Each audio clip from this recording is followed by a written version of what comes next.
ابتدا ہے رب جلیل کے بابرکت نام سے جو دلوں کے بھید خوب جانتا ہے۔ دیکھتی آنکھوں سنتے کانوں صابری میاں کا سلام پہنچے۔ ناظرین محترم، زمانہ جاہلیت میں عرب آبادی مختلف طبقات پر مشتمل تھی اور ہر طبقے کے حالات ایک دوسرے سے بہت زیادہ مختلف تھے۔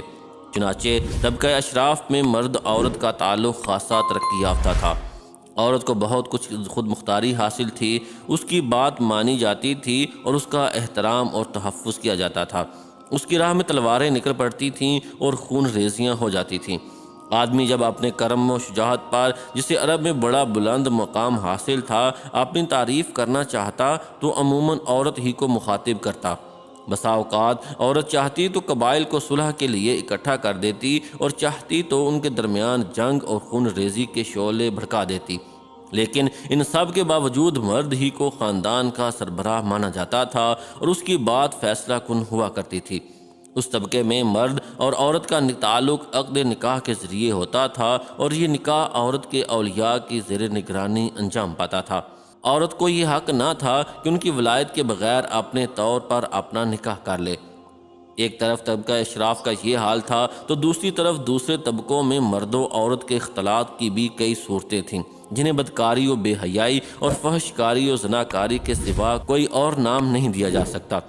حضرت عائشہ صدیقہ رضی اللہ تعالی عنہا کا بیان ہے کہ جاہلیت میں نکاح کی 4 صورتیں تھیں۔ ایک تو وہی صورت تھی جو آج بھی لوگوں میں رائج ہے کہ ایک آدمی دوسرے آدمی کو اس کی زیر ولایت لڑکی کے لیے نکاح کا پیغام دیتا، پھر منظوری کے بعد مہر دے کر اس سے نکاح کر لیتا۔ دوسری صورت یہ تھی کہ عورت جب ماہواری سے پاک ہوتی تو اس کا شوہر کہتا کہ فلاں شخص کے پاس پیغام بھیج کر اس سے اس کی شرمگاہ حاصل کرو، یعنی زنا کرواؤ، اور شوہر خود اس سے الگ تھلگ رہتا اور اس کے قریب نہ جاتا، یہاں تک کہ واضح ہو جاتا کہ جس آدمی سے شرمگاہ حاصل کی تھی یعنی زنا کرایا تھا اس سے حمل ٹھہر گیا ہے۔ جب واضح ہو جاتا تو اس کے بعد اگر شوہر چاہتا تو اس عورت کے پاس جاتا۔ ایسا اس لیے کیا جاتا تھا کہ لڑکا شریف اور باکمال پیدا ہو۔ اس نکاح کو نکاح استبضاء کہا جاتا تھا۔ نکاح کی تیسری صورت یہ تھی کہ 10 آدمیوں سے کم کی ایک جماعت اکٹھی ہوتی، سب کے سب ایک ہی عورت کے پاس جاتے اور بدکاری کرتے۔ جب وہ عورت حاملہ ہو جاتی اور بچہ پیدا ہوتا تو پیدائش کے چند رات بعد وہ عورت سب کو بلا بھیجتی اور سب کو آنا پڑتا، مجال نہ تھی کہ کوئی نہ آئے۔ اس کے بعد وہ عورت کہتی کہ آپ لوگوں کا جو معاملہ تھا وہ تو آپ لوگ جانتے ہی ہیں، اور اب میرے بطن سے بچہ پیدا ہوا ہے اور اے فلاں وہ تمہارا بیٹا ہے۔ وہ عورت ان میں سے جس کا نام چاہتی لے لیتی اور وہ اس کا لڑکا مان لیا جاتا۔ چوتھا نکاح یہ تھا کہ بہت سے لوگ اکٹھے ہوتے اور کسی عورت کے پاس جاتے، وہ اپنے پاس کسی آنے والے سے انکار نہ کرتی۔ یہ فحشائیں ہوتی تھیں جو اپنے دروازوں پر جھنڈیاں گاڑے رکھتی تھیں تاکہ یہ نشانی کا کام دے اور جو ان کے پاس جانا چاہے بے دھڑک چلا جائے۔ جب ایسی عورت حاملہ ہوتی اور بچہ پیدا ہوتا تو سب کے سب اس کے پاس جمع ہوتے اور قیافہ شناس کو بلاتے۔ قیافہ شناس اپنی رائے کے مطابق اس لڑکے کو کسی بھی شخص کے ساتھ ملحق کر دیتا، پھر یہ اسی سے مربوط ہو جاتا اور اسی کا لڑکا کہلاتا، وہ اس سے انکار نہ کر سکتا تھا۔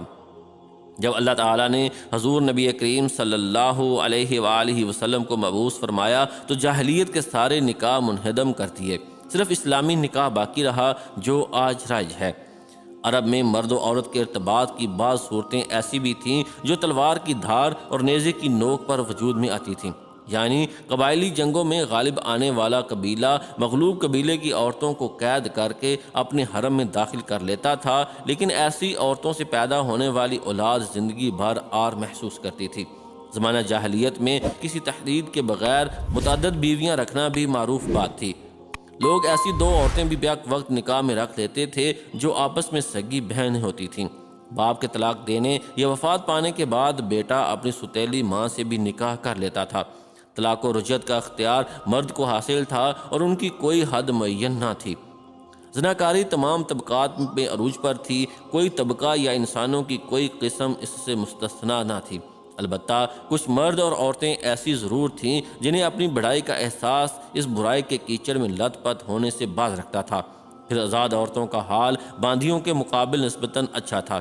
اصل مصیبت باندیاں ہی تھیں اور ایسا لگتا ہے کہ اہل جاہلیت کی غالب اکثریت اس برائی کی طرف منسوب ہونے میں کوئی عار بھی محسوس نہیں کرتی تھی۔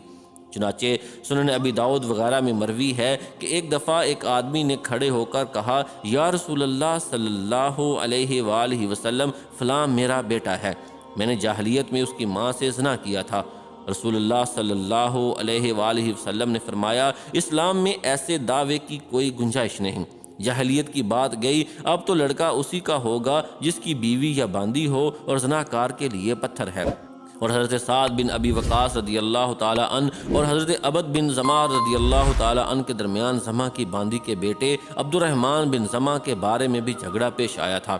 واقعہ کچھ یوں ہے کہ حضرت سعد بن ابی وقاص رضی اللہ تعالی عنہ اور حضرت عبد بن زمع رضی اللہ تعالی عنہ دونوں رسول اللہ صلی اللہ علیہ وآلہ وسلم کی خدمت میں زمع کی باندی کے بیٹے کا جھگڑا لے آئے۔ سعد بن ابی وقاص رضی اللہ تعالی عنہ نے کہا، یا رسول اللہ صلی اللہ علیہ وآلہ وسلم، یہ میرے بھائی عتبہ بن ابی وقاص کا بیٹا ہے، اس نے وصیت کی تھی کہ جب میں مر جاؤں تو زمع کی باندی کے بچے کو دیکھوں تو اسے اپنی پرورش میں لے لوں، کیونکہ وہ انہی کا بیٹا ہے، آپ خود میرے بھائی سے اس کی مشابت دیکھ لیں۔ لیکن عبد بن زمع رضی اللہ تعالی عنہ نے کہا، یا رسول اللہ صلی اللہ علیہ وآلہ وسلم، یہ تو میرا بھائی ہے، میرے باپ کے بستر پر پیدا ہوا ہے اور اس کی باندی کے پیٹ کا ہے۔ نبی کریم صلی اللہ علیہ وآلہ وسلم نے بچے کی صورت دیکھی تو صاف عتبہ سے ملتی تھی، لیکن آپ صلی اللہ علیہ وآلہ وسلم نے یہی فرمایا کہ اے عبد بن زمع، یہ بچہ تیرے ہی ساتھ رہے گا، کیونکہ بچہ فراش کے تابع ہوتا ہے اور زانی کے حصہ میں صرف پتھر ہے۔ پھر سودا بنت زمع رضی اللہ تعالی عنہا سے، جو نبی کریم صلی اللہ علیہ وآلہ وسلم کی زوجہ تھیں، فرمایا، اس لڑکے سے پردہ کیا کر، کیونکہ آپ صلی اللہ علیہ وآلہ وسلم نے عتبہ کی شباہت اس لڑکے میں محسوس کر لی تھی۔ چنانچہ سودا رضی اللہ تعالی عنہا نے پھر اسے کبھی نہیں دیکھا۔